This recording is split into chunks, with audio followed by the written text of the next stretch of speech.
श्याम जी, नीले घोड़े का सवार, मौर्य नंदन, खाटू नरेश और शीश का दानी, जितने निराले बाबा श्याम के नाम और भक्त हैं, उतना ही रोचक इनका इतिहास है।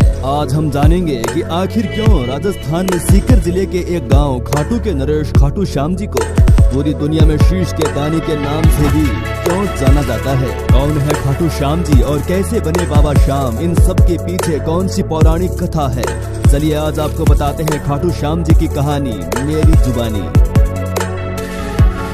कौरव वंश के राजा दुर्योधन ने निर्दोष पांडवों को सताने और उन्हें मारने के लिए लाक्षागृह का निर्माण किया था, और सौभाग्यवश वे उसमें से बच निकले और वनवास में रहने लगे।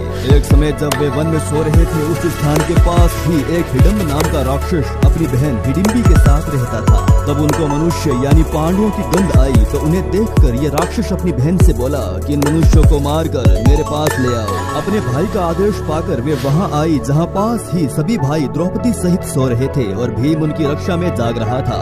भीम के स्वरूप को देखकर हिडिम्बी उस पर मोहित हो गई और मन ही मन ये सोचने लगी कि मेरे लिए उपयुक्त पति यही हो सकता है। उसने भाई की परवाह किए बिना भीम को पति मान लिया और कुछ देर बाद हिडिम्बी के वापस ना लौटने पर हिडिम्बा फिर वहां आया और स्त्री के सुंदर भेष में अपनी बहन को भीम से बातें करता देखकर बड़ा क्रोधित हुआ। उसके बाद हिडिम्बी के अनुनय विनय से माता कुंती व युधिष्ठिर के निर्णय से दोनों का गंधर्व विवाह हुआ। उपरोक्त अवधि के अंतर्गत हिडिम्बी गर्भवती हुई और एक महाबलवान पुत्र को जन्म दिया। बाल रहित होने से बालक का नाम घटोत्कच रखा गया। हिडिम्बा ने कहा कि मेरा भीम के साथ रहने का समय समाप्त हो गया है और आवश्यकता होने पर पुनः मिलने के लिए कहकर वह अपने अभिष्ट स्थान पर चली गई और साथ ही घटोत्कच भी सभी को प्रणाम करके आज्ञा लेकर उत्तर दिशा की ओर चला गया। जल्द ही श्री कृष्ण के कहने पर मणिपुर में मुरदेती की लड़की कामकंटका से गंधर्व विवाह हुआ।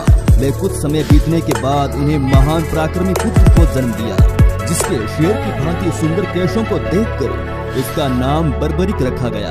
बल की प्राप्ति के लिए उसने देवियों की निरंतर आराधना करके उससे तीनों लोकों में किसी में भी उसके जैसा बल ना हो, ऐसा दुर्लभ अतुलनीय बल का वरदान पाया। देवियों ने बर्बरिक को कुछ समय वही निवास करने के लिए कहा और कहा कि एक विजय नामक ब्राह्मण आएंगे, उनके संग में तुम्हारा और अधिक कल्याण होगा। आज्ञा अनुसार बर्बरिक वहीं रहने लगे। तब मगध देश के विजय नामक ब्राह्मण वहां आए और 7 शिवलिंगों की पूजा की, साथ ही विद्या की सफलता के लिए देवियों की पूजा की। ब्राह्मण को स्वप्न में आकर कहा कि सिद्ध माता के सामने आंगन में साधना करो, बर्बरिक तुम्हारी सहायता करेगा। ब्राह्मण का आदेश पाकर बर्बरिक ने साधना में विघ्न डालने वाले सभी राक्षसों को यमलोक भेज दिया। उन असुरों को मारने पर नागों के राजा वासुकी वहां आए और बर्बरिक को दान मांगने के लिए कहा।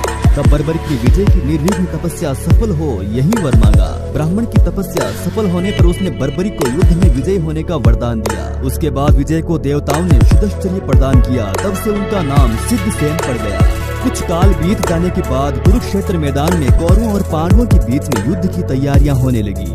इस अवसर पर बर्बरिक भी अपने तेज नीले घोड़े पर सवार होकर आ रहे थे। तब रास्ते में ही भगवान श्री कृष्ण ने बर्बरिक की परीक्षा लेने के लिए ब्राह्मण के भेष में उसके पास पहुँचे। भगवान ने बर्बरिक की मन की बात जानने के लिए उससे पूछा कि तुम किसकी ओर से युद्ध लड़ने आए हो। तब बर्बरिक ने कहा कि जो कमजोर पक्ष होगा उसकी ओर से युद्ध मैं लड़ूंगा। भगवान ने बर्बरिक से कहा कि तुम 3 बाणों से सारी सेना को कैसे नष्ट कर सकते हो। तब बर्बरिक ने कहा कि सामने वाले पीपल के पेड़ के सभी पत्ते एक बाण से ही निशाने हो जाएं और दूसरा उसे वेध देगा। श्री कृष्ण ने मुट्ठी में पेड़ के नीचे 2 पत्ते छिपा लिए, पर देखते ही देखते एक बाण से क्षण भर में सब पत्ते बींध गए। तब श्री कृष्ण ने देखा वास्तव में ये एक बार में सबको यमलोक भेज सकता है। तब ब्राह्मण बने भगवान कृष्ण ने बर्बरिक से याचना की। तब बर्बरिक ने कहा कि हे ब्राह्मण क्या चाहते हो।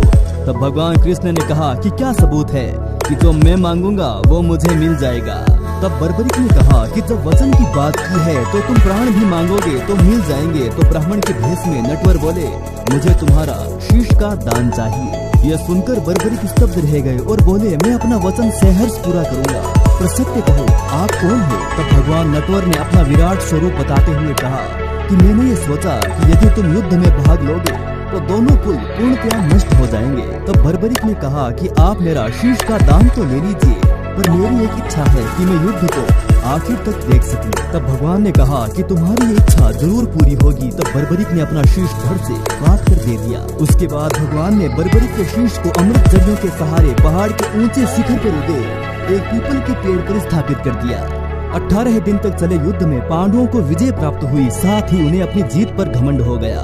तब श्री कृष्ण उन सबको लेकर वहां पहुंचे जहां बर्बरिक का सिर स्थापित था।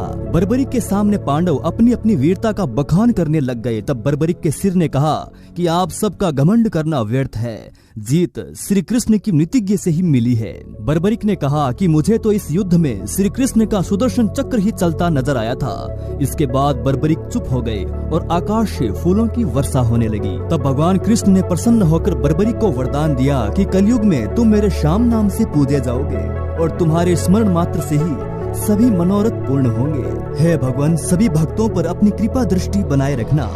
जय श्री खाटू वाले श्याम जी की। राधे राधे।